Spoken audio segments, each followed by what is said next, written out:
तो नमस्कार दोस्तों, एक बार फिर से खेसारी यादव का बहुत ही प्यार सा सॉन्ग आप लोगों के बीच में बहुत जल्द आने वाला है। जी हाँ दोस्तों, अब की बार इस सॉन्ग में आपको बता दें कि वायरल गर्ल यानी या वायरल एक्ट्रेस का ये तो प्रिया सुहानी का इस वीडियो सॉन्ग में डांस करते हुए दिखाई देंगे ट्रेंडिंग स्टार खेसारी यादव के साथ। जी हाँ दोस्तों, हम बात करें भोजपुरी का जो न्यूज सॉन्ग आने वाला है आप सबके बीच में, उस सॉन्ग का नाम है लूजर में 2। जी हाँ दोस्तों, बताइए काफ़ी लाजवाब सुपर हिट होने वाला है सॉन्ग आप सबके बीच में।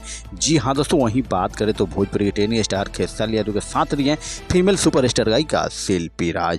वहीं दोस्तों बात करें इस सॉन्ग को लेकर काफ़ी धमाल बताया जा रहा है कि ये जब भी सॉन्ग आएगा तो बहुत अलग ही आएगा। जी हाँ दोस्तों, बता दें कि वायरल गर्ल प्रिया सुहानी आजकल काफ़ी सोशल मीडिया पर एक्टिव बनी हुई है। जी हाँ दोस्तों, हर तरफ प्रिया सुहानी खेसारी यादव का गाना जो इस पे वायरल हुई थी, पीके रोज करेला ड्रामा, इस सॉन्ग पे वायरल हुई थी। आजकल सोशल मीडिया पे वो ट्रेंड चल रही है। जी हाँ दोस्तों, बता दें कि प्रिया सुहानी के साथ काफ़ी डांस करते हुए इस वीडियो में आएंगे भोजपुरी के ट्रेंडिंग स्टार खेसारी यादव। तो जी हाँ दोस्तों, इस वीडियो को और दिल से लाइक करना नहीं भूलिएगा। तब तक फिर से मिलते हैं नेक्स्ट वीडियो में। चैनल पर नए हैं तो चैनल को सब्सक्राइब करना नहीं भूलिएगा।